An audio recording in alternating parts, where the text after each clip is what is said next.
শহরের ধোঁয়া পিছে মন চূড়ার দিকে। বাংলাদেশের সর্বোচ্চ চূড়া সাকা হাফং, বোম ভাষায় যার নাম ত্লাংময়, যার বাংলা অর্থ দাঁড়ায় সুন্দর চূড়া। সাকা হাফং চূড়াটিতে সর্বপ্রথম আরোহণ করেন ইংরেজ পর্বতারোহী জিং ফুলেন।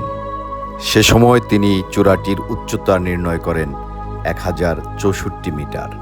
তার দেখানো চূড়াটির অবস্থান রাশিয়া নির্মিত ভৌগোলিক মানচিত্রে এর অবস্থানের সাথে হুবহু মিলে যায়। 2007 সালে প্রথম বাংলাদেশি দল ত্লাংময় আরোহণ করেন। ইয়াহিয়া খানের নেতৃত্বে সেই দলে ছিলেন দেশের এভারেস্ট জয়ী পর্বতারোহী সজল খালেদ। মূলত সেই সময় থেকে পরিচিত হয়ে ওঠে ত্লাংময় নামটি। 2011 খ্রিস্টাব্দে দুইটি অভিযাত্রিক দল সাকা হাফংয়ের উচ্চতা নির্ণয় করেন 3488 এবং 3461 ফুট। আমাদের সাকা হাফং অভিযানের প্রথম পর্বে আপনাদের স্বাগত জানাই। চলুন বেরিয়ে পড়ি সাকা হাফংয়ের উদ্দেশ্যে। আমরা 26 মে 2026 রাতে ঢাকা থেকে রওনা হয়ে খুব ভোরে পৌঁছে গেলাম বান্দরবানের আলীকদম বাস স্ট্যান্ডে। সকালের নাস্তা সেরে এবং চাঁদের গাড়ি আগেই আমাদের জন্য রেডি করা ছিল, সেই চাঁদের গাড়িতে উঠে পড়লাম থানচির উদ্দেশ্যে।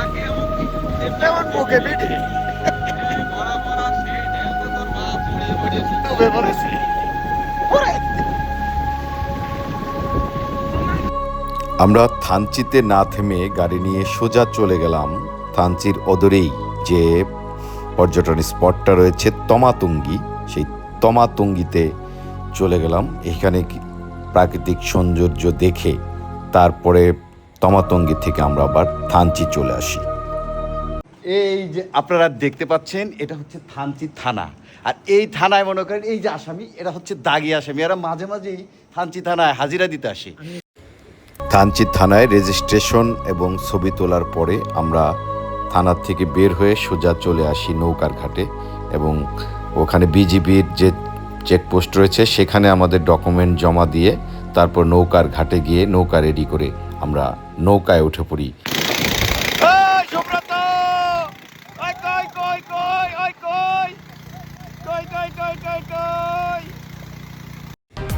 সাঙ্গু নদীর সৌন্দর্য উপভোগ করতে করতে আমরা এগিয়ে চলেছি রেমাক্রির দিকে।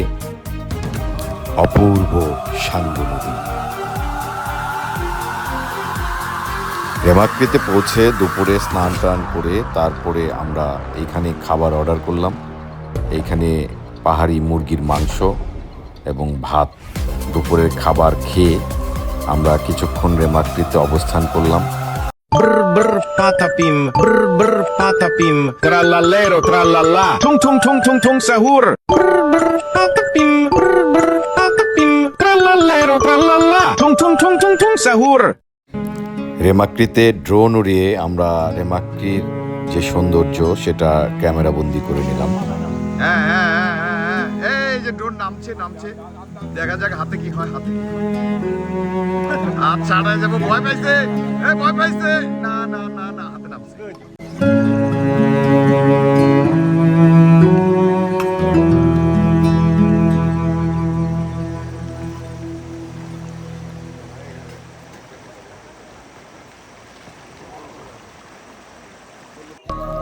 এরপর খাওয়া দাওয়া শেষে এবং এখানে রেস্ট নিয়ে আমরা রওনা হলাম নাফাখুমের উদ্দেশ্যে।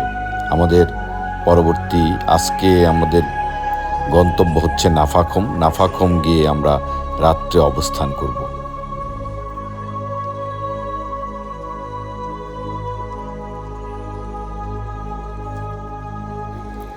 ইতিমধ্যে পাহাড় কিন্তু সবুজ হয়ে গেছে। সবুজ পাহাড়ের পাদদেশ ধরে হেঁটে চলেছি আমরা চারিদিকের সৌন্দর্য উপভোগ করতে করতে।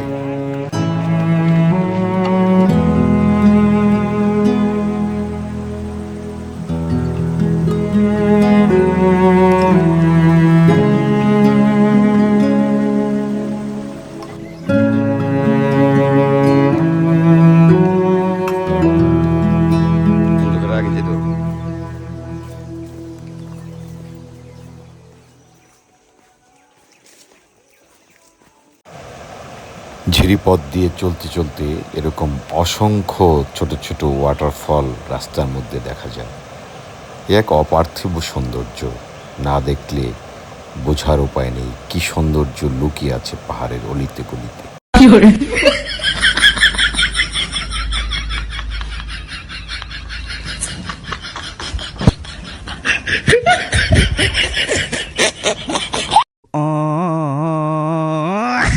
पेलीची नागिन निघाली मुन्ना डोळा लागला पेलीची नागिन निघाली मुन्ना पेलीची नागिन निघाली मुन्ना डोळा लागला पेलीची नागिन निघाली मुन्ना